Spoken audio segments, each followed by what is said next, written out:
diddly ho, neighborinos, and welcome into the Week 3 edition of Sunday Best with Jay Felicio.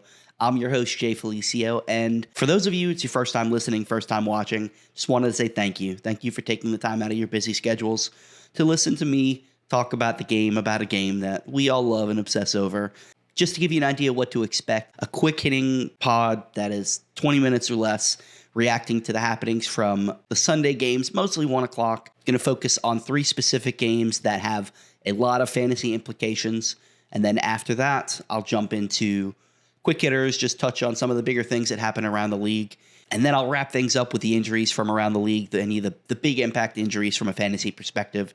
All that in 20 minutes or less, or your money back. First game I want to go into is the Raiders and the Commanders. And Geno Smith, oh, buddy, it was a tough day for him. But to be fair, the guy barely had enough time to breathe, let alone throw passes in an NFL offense. The Commanders sacked Smith 5 times, pressured him the entire game. Pressure forced him to get rid of the ball just a little too soon while targeting Brock Bowers in the end zone. If he would have had just a little bit more time to let the play develop, likely would have turned into a touchdown. And that was pretty much the story of the day for Geno Smith. Didn't throw an interception, but he should have. There was one play in the first quarter that threw the ball that got batted by the defender, and it kind of stood there in slow motion as both of the Washington defenders were grasping for the ball. And Geno Smith did not look good. Even with the few dropbacks that he did have time, he was just constantly off target, underthrowing, overthrowing, behind the receiver, you name it. 2 of Smith's 3 touchdowns that he scored on the day were in garbage time in the fourth quarter.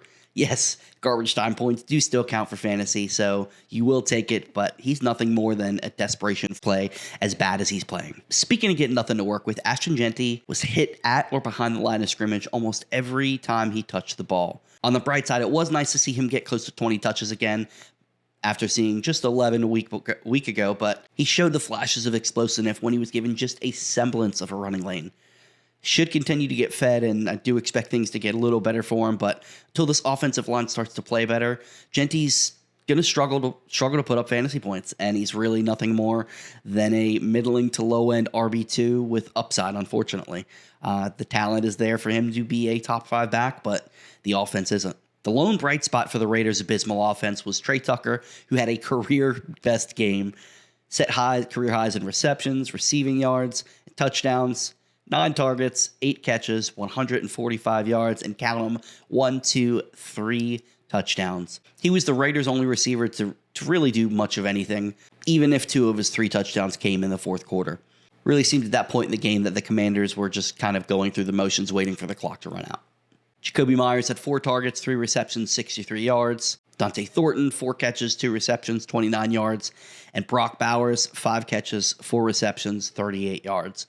Jacoby Myers, I think, is going to be fine. I will say if this type of target share continues for Trey Tucker, you're going to have to reel in the expectations for Jacoby Myers on a weekly basis because his thing has always been about the volume. Right now, I'm not concerned, but if it becomes a trend, Trey Tucker is coming off 2 weeks with some pretty heavy usage. So I think right now you have to consider both of them wide receiver 3s, limited upside, but as long as they're seeing volume, you can play them. Most of Jacoby Myers' production came on the first offensive snap for the Raiders with Geno Smith rolling to the right, connecting on him with a 45-yard catch and run.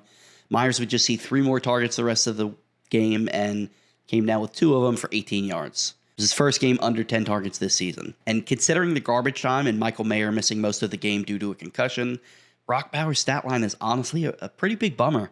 He made the plays that he was supposed to when he was targeted, but his highlight of the day was converting on a 2-point conversion. Bowers is obviously going to remain one of the top options at the tight end position, but I got to say I'm concerned with his usage through the first 3 games that he can't be counted on as the elite option that he was last season until the Raiders offense shows some signs of life. On the Commanders side of the ball, anybody that was watching this game saw exactly why Marcus Mariota is a backup in the NFL, among the best backups in the league, but he followed up flashes of brilliance with little bit of foolishness. It's one play that he broke off about a 50-yard run on a read option and then tried to hurdle the defender and fumble the ball. Perfectly encapsulates Marcus Mariota's career. He didn't play flawlessly, but he did exactly what the Commanders asked of him, and he excelled through the air and on the ground. The Commanders played to Mariota's strengths, the fair amount of read option and play action. Washington's first touchdown came on a 3rd down run from Mariota, who made a savvy play Wasn't a design run, but dropped back. There really wasn't much there, and he just ran up the middle for the touchdown. The dreams of Jacory Croskett-Merritt, a.k.a. Bill, taking over the backfield with Brian Robinson and Austin Eckler out of the picture, is unfortunately dying right before our eyes, and I don't think it's going to happen personally.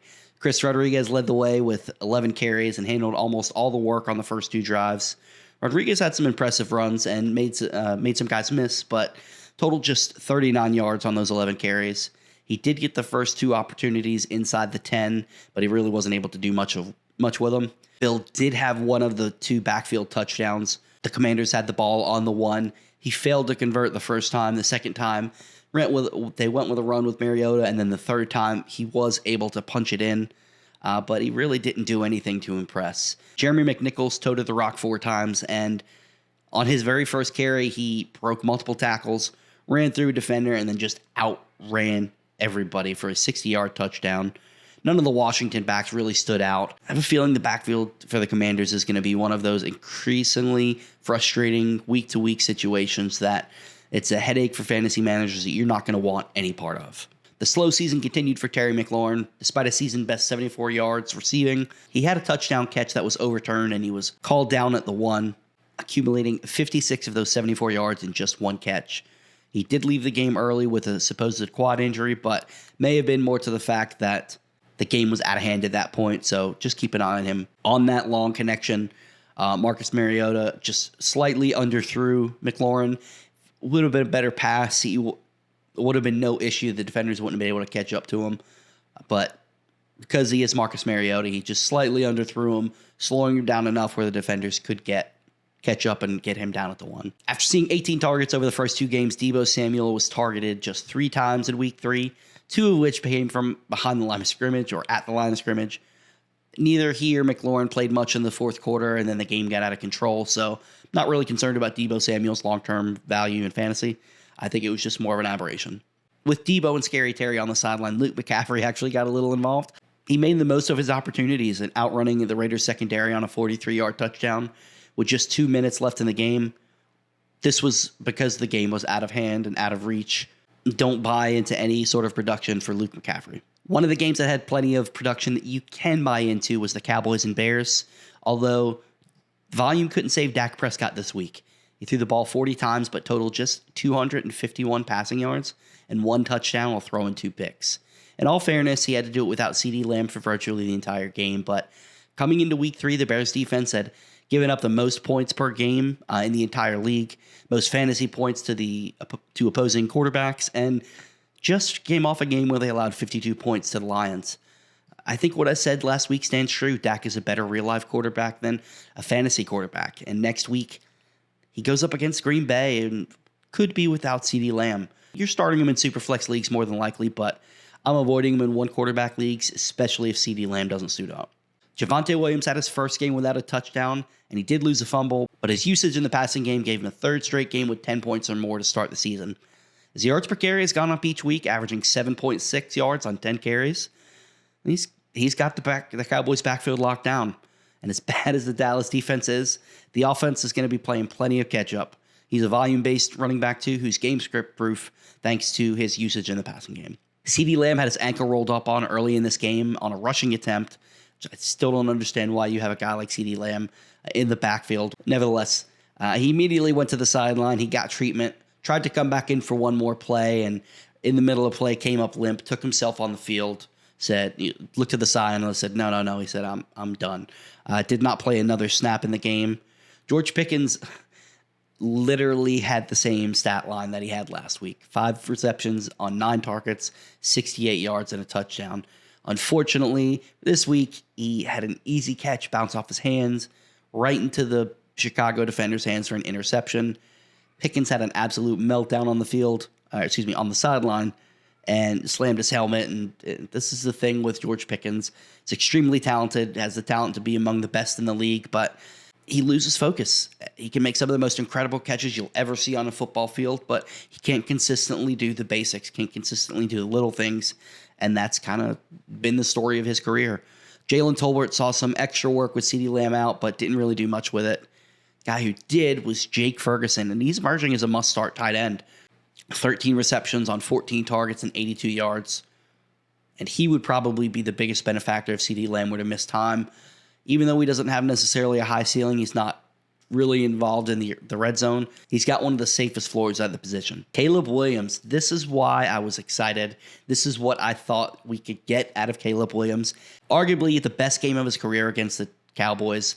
Went 19 for 28, 298 yards, 4 touchdowns to 4 different receivers, 5 carries for 12 yards. Had a flea flicker that was almost ruined by DeAndre Swift when he lobbed it back, but he connected on a 65-yarder to Luther Burden for his first touchdown of his career. It was Williams' second of the game. Threw 4 touchdowns to 4 different receivers, like I said earlier. It's up to a 7-to-1 touchdown-interception ratio. This was his first career game that he wasn't sacked, according to Bears beat reporter Courtney Cronin. It was his first 4-touchdown, 0-interception game. He did have a 4-touchdown game in his rookie season, but he threw a pick against Jacksonville. I am very high on Caleb this season, and I loved what I saw. We do have to remember who this came against. This was a Cowboys defense that gave up 450 passing yards to Russell Wilson, who probably just lost his job. You can't expect this type of performance on a weekly basis, but it does show that upside is still there, and Ben Johnson still does have some magic tricks up his sleeve. It's going to be rocky at sometimes, but he's a must start in all formats next week against the Raiders before heading on a Week 5 bye. Not much to say about the running backs in Chicago. DeAndre Swift had a DeAndre Swift game. 33 rushing yards, caught 3 passes, and took 1 dump off for a long game, making multiple defenders miss. Kai Monaganai saw about 30% of the carries, but he's just a handcuff for now. Roman Dunze continues to cement himself as the wide receiver 1 on this team, leading in targets for the 3rd straight game, catching a league-leading 4th touchdown pass. Not much to say about him other than he's a weekly must-start, and he's locked in as a high-end wide receiver 2 on the verge of jumping into that wide receiver 1 status. DJ Moore caught his first touchdown of the season when the Bears went for it on 4th down in the 3rd quarter, but the drum beats continue to beat louder for a potential trade out of Chicago. Honestly, I wouldn't be surprised if it did happen. Luther Burden caught his first career touchdown and had his first 100-yard receiving game, but he only saw 3 targets. After seeing 1 target in Week 1, 2 targets in Week 2, 3 targets in Week 3, the trend continues. He'll see 4 targets in Week 4 and 17 targets in Week 17. As we head to the Bengals and Vikings, I have to say, I apologize to anybody who had to start Jake Browning this week because, whoo, buddy, that was ugly. The offense didn't start moving until it was 41-3 in the 3rd quarter, and even then, Browning threw an ugly, ugly pick. I'm going to give him a little grace because we have seen some production out of him in the past, but I wouldn't be surprised to see the Bengals make a move for a quarterback if these struggles continue. And situations like these are exactly why I avoid inefficient volume-based running backs like Chase Brown. You know, it's fine and dandy when the offense is running well and they're getting the touches, but if anything happens, there's a chance for the player to significantly drop in fantasy value. And you know, this isn't even Chase Brown's fault. It's Joe Burrow going down. The offense isn't elite like it had been, and Brown did see 5 targets, but rushed for checks notes. 3 yards on 10 carries. He has not rushed for over 50 yards in any game this season, and it's not going to get any easier with Joe Burrow not coming back anytime soon, if at all, this season. I view him as a borderline RB2 and more along the lines of a flex play at this point. This was the non-existent floor that I was talking about when it came to the Bengals pass catchers with Jake Browning under center. Jamar Chase, 6 targets, 5 catches for 50 yards, lost a fumble. He's the only player on the team I'm really even willing to start at this point. And you have to recalibrate what you see him as. He's a gamble. Jamar Chase is an extremely volatile wide receiver too, and honestly, that's being pretty generous. T. Higgins, 2 targets, 1 reception for 15 yards. I do think better days are ahead, but until we see it, he's on my bench. For the Vikings, no J.J. McCarthy, no problem. Quite the stark difference from the Bengals side of the ball. Carson Wentz looked competent. He didn't really have to do a whole lot with the Bengals' dumpster fire of an offense, but he did give me enough confidence for the Vikings offense that with or without J.J. McCarthy, even with J.J. McCarthy coming back, if he flounders and he proves to not be the guy, that this offense is going to be fine and Justin Jefferson's value won't crater. Wentz went 14 for 20 with 173 yards and 2 passing touchdowns. Jordan Mason, buddy, my guy. I was so excited about him coming into this season, and it is wheels up for Jordan Mason. 16 carries, 116 yards, 2 touchdowns, and that was without him playing the entire 4th quarter. It was the first 2-touchdown game of his entire career. He was patient, explosive, ripping off big runs and chunk plays nearly every time he touched the ball. This is exactly why I was high on him coming into the season. And he's locked in as a high-end RB2 as long as Aaron Jones is out, and honestly, probably even when he does come back. It was nice to see Justin Jefferson have a decent game with Carson Wentz under center, where the offense didn't have to do too much. He still had 7 targets, 6 receptions, and 75 yards. He's locked in as a wide receiver 1 regardless of who's under center. Josh Naylor didn't do much of anything, and his borderline flex value is gone with the return of Jordan Addison next week. We all know the history of Carson Wentz with tight ends, and he brought TJ Hawkinson back to the fantasy world with 6 targets, 5 receptions, 49 yards, and a touchdown. And some quick hitters before we get out of here. It did take 2 fumbles from Ramondre Stevenson and then 1 from Antonio Gibson. Why it took that, I don't know, but Treyvyon Henderson finally led the Patriots in carries. He didn't do a whole lot with them, but hopefully this leads to more opportunities and his eventual takeover of the backfield. Browns backfield belongs to Quinshon Judkins, who scored his first career touchdown and ran for 94 yards on 18 carries, averaging 5.2 yards per carry. He is locked in as an RB2. He looks the part. He looked good. There was about 8 minutes left in the game. He had a nice run where he juked a guy out of his soul, and then the next play ran for a 30-yarder. I'm really excited for Judkins. He's locked in as an RB2. And similar to Mason, he's got that RB1 upside. DK Metcalf did catch another touchdown, but once again, the volume is not there. 3 catches, 32 yards, an impressive touchdown. Nothing more than a volatile wide receiver 3 based on the low volume that he's seeing. Michael Penix, he had a bad pick 6 to open up third quarter. It went for it on 4th down. He underthrew a wide open Ray McLeod, and he was benched in the 4th quarter for Kirk Cousins. Now, granted, the game was out of hand at that point, but it's something to keep an eye on that. If he continues to struggle this badly, we could see the resurrection of Kirk Cousins. The struggles continued for Brian Thomas Jr., who had a couple drops, and Trevor Lawrence missed him wide open in the end zone. It didn't throw it to him and miss him. They threw it to another wide receiver, but Trevor Lawrence was inconsistent and struggled again. I will say for Brian Thomas Jr., he did come up clutch at the end of the game with a 46-yard catch. 2 minutes to go that set up the game-winning touchdown. He saw 6 targets, and I remain confident that he's going to be a wide receiver 1 on the season, but I'll say that confidence went from about 100%, I'd say dropped to probably 80%. So I'm hoping to see some more over these next few weeks. Chris Olave saw 14 targets, 10 receptions, but wound up with just 57 receiving yards. This is absolute elite usage, although he's not really doing much with it. He's a safe floor guy so if this offense can start scoring a couple more touchdowns, Olave has some upside. So he's even with the low yardage total, he's somebody that I'm trotting out there each and every week.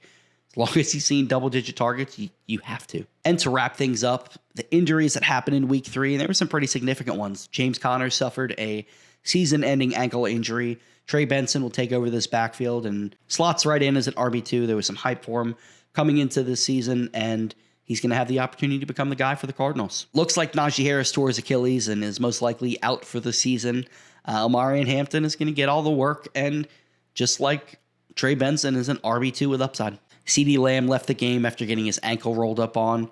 His status for week 4 is uncertain, but doesn't look like it's going to be a long-term thing. And after the game, he said he feels like he can play week 4. I don't know if that's going to happen, but he shouldn't miss significant time. Mike Evans left the game with a hamstring injury. Considering his age and his history with soft tissue injuries, I wouldn't be surprised to see Mike Evans miss multiple games, and Chris Godwin should be back hopefully sometime soon, but Emeka Egbuka is going to flirt with wide receiver 1 status while Mike Evans is out. Terry McLaurin left the game early with a quad injury, but like I said earlier, the game was already out of hand. I don't expect him to miss much time, but we really don't have that much information on it, so keep an eye on it. Mac Jones did come up with a knee injury in the 49ers win. His status is uncertain, but I think that does just nudge Brock Purdy back and the chances of him coming back a little higher for week 4. That's going to be it for week 3 of Sunday Best. I appreciate you taking the time to listen.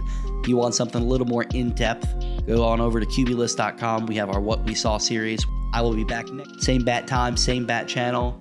And remember, everybody, choose love, not hate.